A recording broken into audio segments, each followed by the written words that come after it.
The Pulitzer Gold Medal that you see here is awarded each year to the winner of the Public Service Reporting Prize.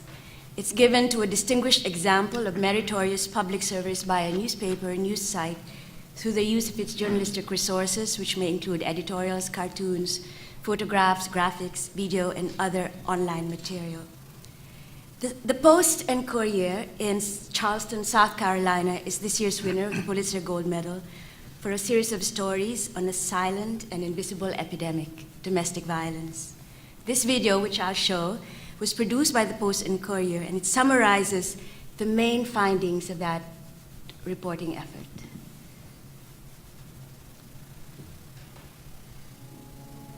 He was Mr. Charm at first, and then he turned out to be Mr. Harm.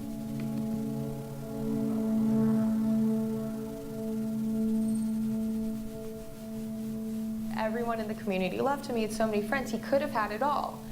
But he chose, by virtue of his own actions, to throw it all away. He told me that he loved them and, he would never do anything to hurt him. Everybody saw Dr. Jekyll. I was the only one that saw Mr. Hyde.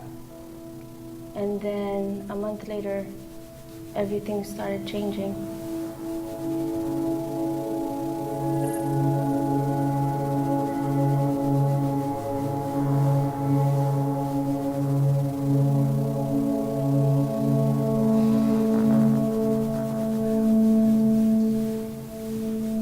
There were nightly fights, physical, emotional abuse was always in the house. And I can really hear it to this day. I can remember the scream.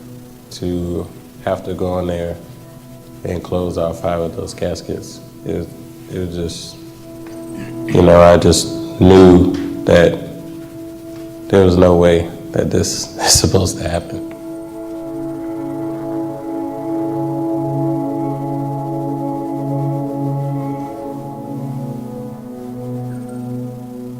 And I didn't even realize then that he was really stabbing her. I just got seeing blood.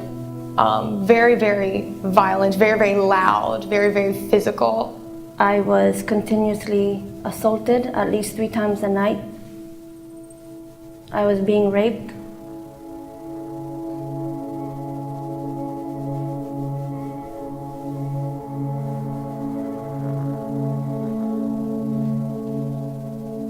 And he said, I grabbed her by the neck and I twisted. I turned up and looked up and I was in shock. I was like, a gun. And the last words he said to me was, "If I can't have you, nobody can."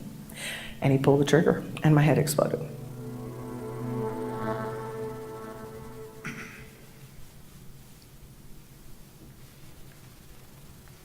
To do this story, the Post and Courier built the first ever database of South Carolinian women killed by their domestic partners over the past decade. They used police reports, court records, criminal rap sheets, and other documents to plot the locations of the killings, to determine what had happened, and to look for commonalities and trends. The numbers they found are chilling. South Carolina women are dying at a rate of 1 every 12 days in the hands of their partners, while the state does little to stem the carnage. More than 3 times as many women have died here at the hands of former or current lovers than the number of South Carolinian soldiers killed in the Iraq and Afghanistan wars combined. The killings are constant, even if domestic violence rates elsewhere in the nation have declined by 64%.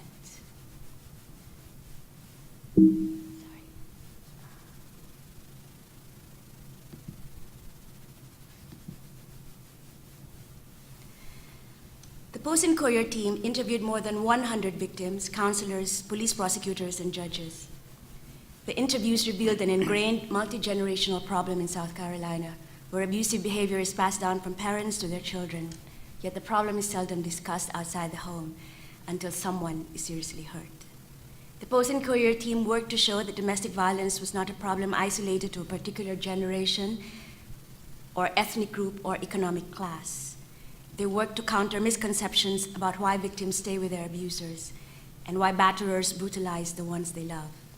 They took to explain the many factors, generational, cultural, economic, psychological, that drive abuse, and the hurdles many women face in order to leave destructive relationships. Oconee County in South Carolina's rural northwest corner realized it had a problem after 6 people died over 6 months in domestic killings. The sheriff pushed for the county to open a shelter after one woman was shot dead while trying to leave her husband, who then killed himself.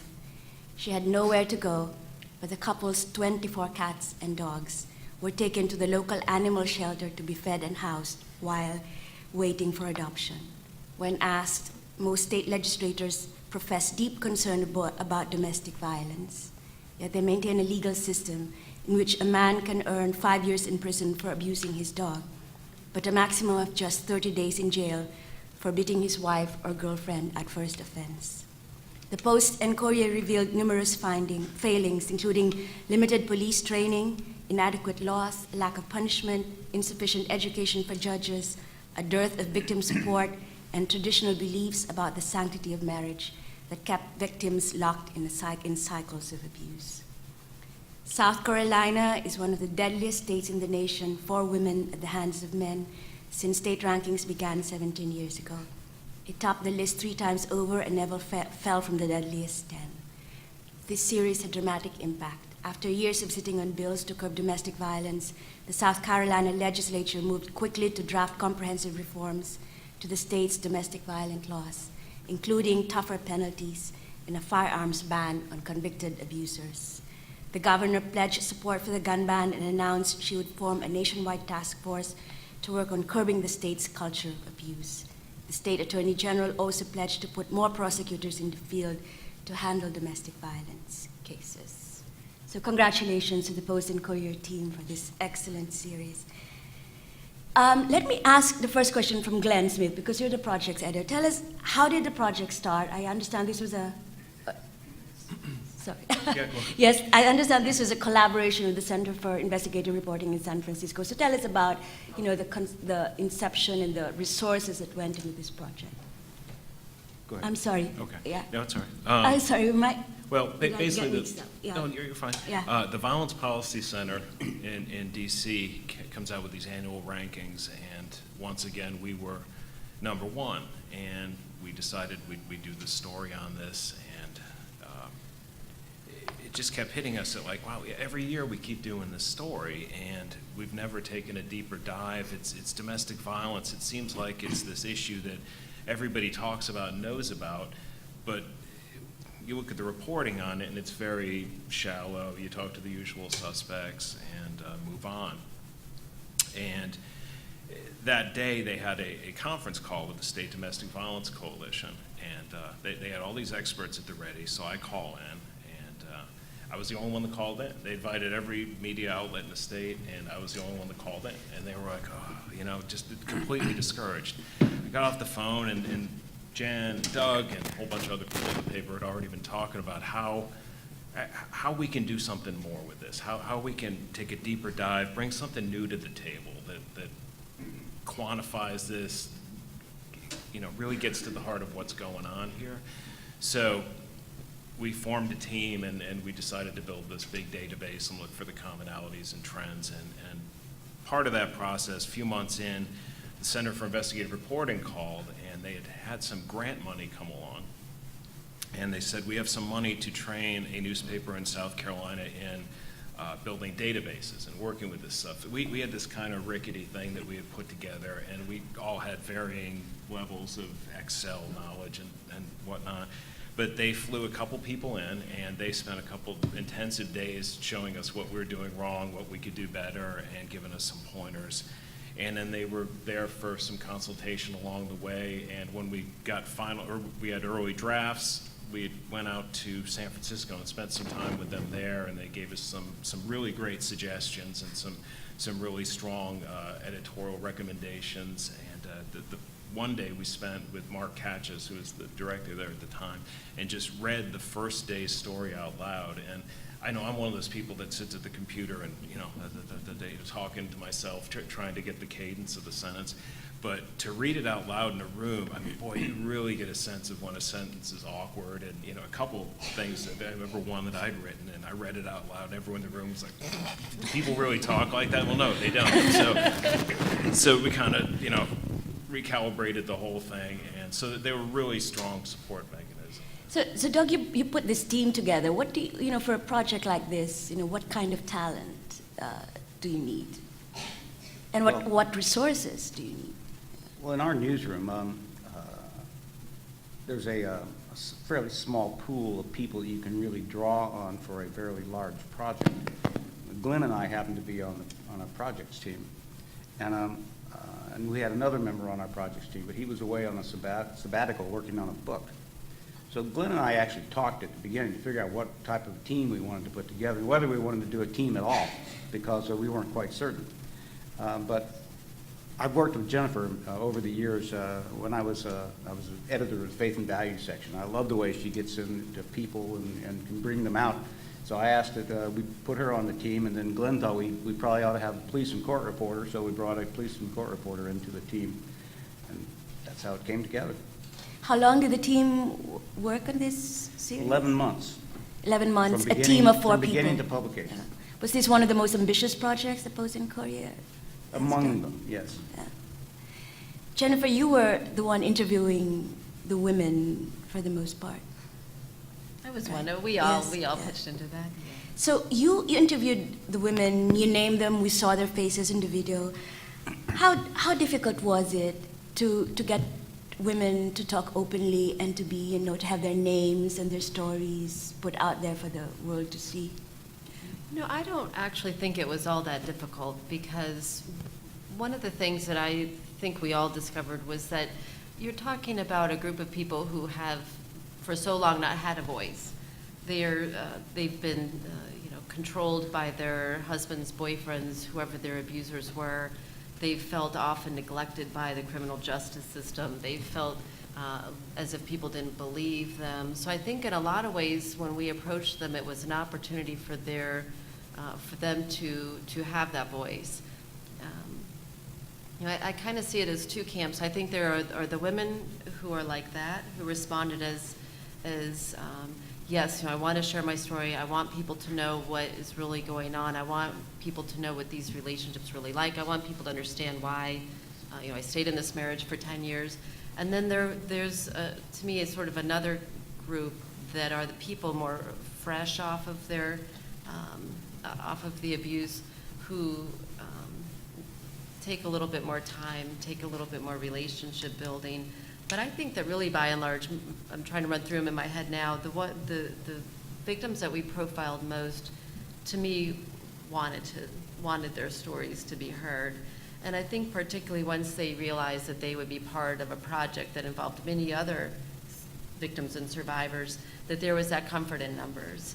And interestingly, after somebody asked the question of, do you still keep in touch with the people you wrote about, I do keep in touch with some of them, but even more importantly is that they keep in touch with each other.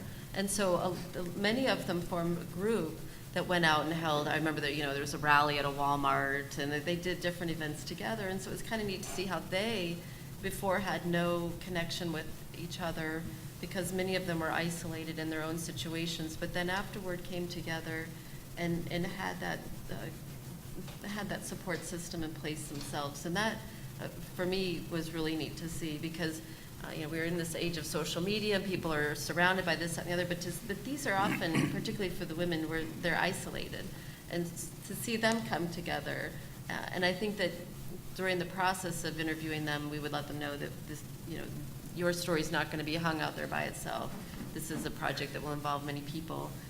I do think that they felt more comfortable knowing that. It wasn't just as if they would be held out as some, bizarro situation where they stayed in this relationship and suffered this abuse, and it's somehow unique or different or strange. They knew they would be with other people who had been through similar situations, so I don't think it was hard to get them. How did you corroborate their stories? You said, these women often were not believed. How did you ensure that their stories were accurate? Well, obviously, we would check the court records, Yeah. and I'm trying to think, for most of them, Kristen Rainey, for instance, who is the man whose stepfather killed his mother and all of his siblings, that was a widely publicized case. Therese, the woman who was shot by her husband in the head, there were court records about. Obviously, we had covered when that happened, at least in a small story. As much as possible, we would go back and check court records. We, when possible, would talk with other people who were familiar with the situation, but that was not often an option because, with the exception of one woman I can think of, a lot of them didn't have strong family support that were aware of what was going on. These individual stories are really powerful, but I think what gave the series added power was that you were able to show the magnitude of the problem. How did you do that? How were you able to, pin down, the number more than 300 women? What were your data sources? Where did the information come from? Yeah. The numbers were very difficult to pin down because nobody kept them in any central location, and nobody really ever followed the crime particularly. One key source we had was the Attorney General, who every year put on something called Silent Witness, in which he brings up every case of domestic homicide in the state. So we used that as the basis for our data. And then we searched police records, we searched newspapers, and then we went back to courts to double check that, and that slowly built the 300 plus number that we used. And then we tried to make it have impact by comparing it to things that would shock people, such as South Carolina is a very pro-military state, and to show that 3 times as many women have died from the domestic violence as we've lost in soldiers in the entire Iraq That's a and really Afghanistan powerful war. comparison. Really brought it home. Yeah.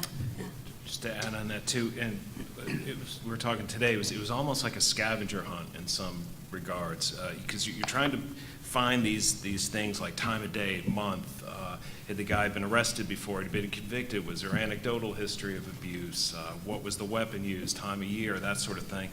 And some of these silent witness reports were, they gave you a start, and then there was maybe some newspaper stuff, or maybe we could find some people, but we were doing things like, calling coroner's offices or finding graves that might have a picture of the person. Oh, that woman is Caucasian, or that, so it was from all these different sources from around the state, obituaries and things that we sort of cobbled together the information that was used. Well, the other thing that you did here was you pinpointed accountability. Of course, in this individual cases, their partners were to blame, but you also put larger systemic blame on certain institutions. What did you need to do to be able to do that? What kind of reporting did that entail? In our case, putting accountability was pretty easy because South Carolina had done virtually nothing about domestic violence. So we could just go back and look at the history of the laws that had been enacted and when they were enacted. And then we looked at who tried to get bills passed and who didn't.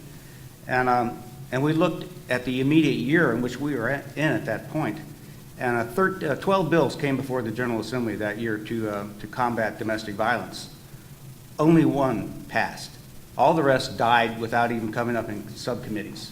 And the one that passed would have empowered a judge to issue a protective order to the dog or cat of a victim of abuse so the abuser couldn't abuse their pet to get back at her.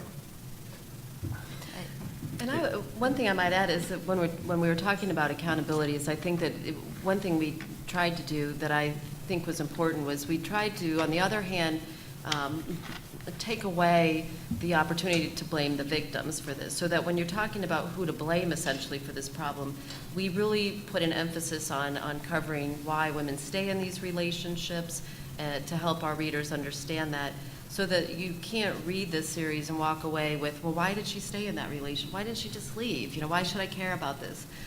That to me was very important. There's the late John Graham Altman. He was a House member in South Carolina, a very colorful figure, served on our school board, and he got into trouble one time because he said something along the lines of, those women ought not stay with those men. And he took a lot of flack, but I really think that that's what a lot of people think, is they think, why don't those women just get out of those relationships? And we really tried on the accountability front to make it, yes, we can hold our lawmakers accountable, and no, we are not going to blame the victims for remaining in these relationships. So I thought that was, I hope when people walk away reading it, that they understand who they should really be holding accountable. There was a case of an 80-year-old woman who came to court with a charge of domestic abuse against her husband. And the judge asked her, well, how long has this been going on? And she told him, the entire time we've been married, all 50 years, but I've got bone cancer now and I can't have him hitting on me. Yeah, with the accountability too, wanted to show folks that the current laws weren't working very well. So we spent a lot of time going to these misdemeanor domestic violence courts where the lion's share of these cases go. And it was really eye-opening. It was like an assembly line process. And, you know, the guys would be in there and they'd bring the women in and they'd stare them down, and the prosecutor would call it up, and next, and these cases were going, and you'd see things like this one guy sitting there in the front row texting, and the prosecutor says, where's the woman? They're like, oh, we can't reach her, she's not coming today, and that sort of thing. And another guy was brought in shackles, and the judge says, you know, you were supposed to go to these anger management counseling sessions. Why didn't you go? Well, I got locked up, the police, you know, I made the appointment, I was gonna go. And then the cop says, well, yeah, the reason he got locked up because he broke in her house and beat her up again. So it's this crazy system. So we had all this great anecdotal stuff from there that really drove home the point. But then we got the electronic records because the state didn't do anything to track the disposition of these cases. They had no idea at the local level or in the felony courts how these cases were going through. I mean, like in a murder cases or armed robbery, they could say, you know, we had a 60% conviction rate or all that, but didn't do any of that with domestic violence. So when we looked at all the electronic court records and crunched those in databases, we found out that over 60% of the cases were getting dismissed, just thrown out. And that was true in the felony courts as well. So it was just, the law had no teeth. Can I interject something here? Sure. For all the journalists out there, the one thing I think is important to learn from this series, and probably from what you did also, is that to me, the best investigative stories are very often so obvious that we don't see them. And in this case, this story was, these people were invisible right in front of our eyes. They had been for years. And it's only because we started looking. And when you started looking, it's just like the onion unpeeling. It was incredible what happened. So in terms of incredible what happened, this story really generated big, impactful change. Why do you think that was? Was it the timing was right? Was it the power of the stories? Was it, I don't know.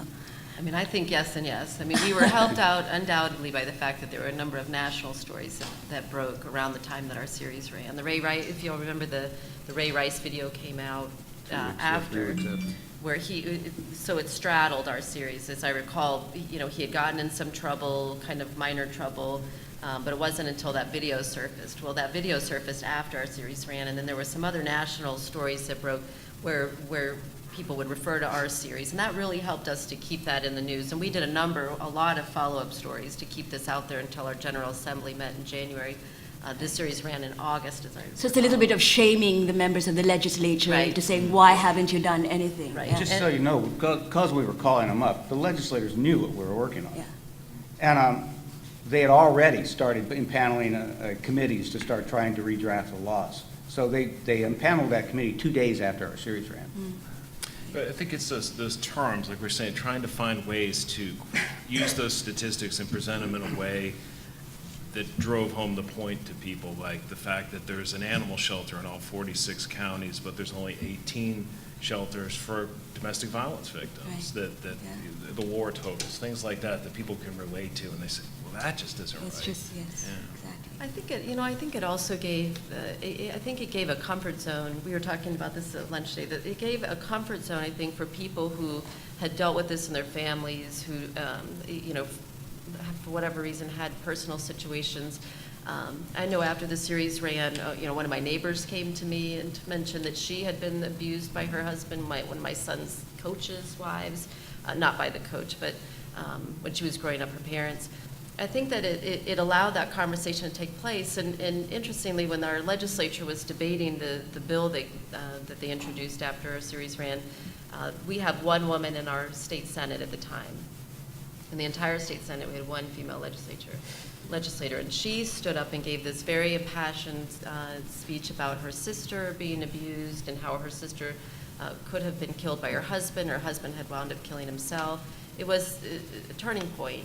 And I have to think of all of the male legislators sitting in that room, statistics would say they too had experiences with domestic violence, right? Either growing up or perhaps they themselves were abusers. It's a whole range of possibilities, but none of them spoke about it in the way that she did. And I think that gave her a certain comfort zone to come out and be public with that at that time. And I think that helped to carry it forward. I know we did a number of follow-up stories that I think would have been harder to do beforehand, because I think then it gave a sense of I don't want to say excitement because that has positive, but I think there was urgency. Thank you. That women would talk with us and share their stories and be, I think, more public with their experiences than maybe they would have before. So there was a sort of building energy until It was a momentum that was created by the series, yeah. And it was in a conversation that you started and then just went on in its own and other stream. people picked up that ball as well. Yeah. We have time for one or two questions. Does anyone from the floor want to ask a question? There's a microphone at the back. Yes, you have to walk over there to. No? All right. No question? Let me ask about the data work. I mean, how much, we have students here trying to learn everything, a little bit of data, a little bit of everything. How much facility with data did you need to know to be able to put this database together?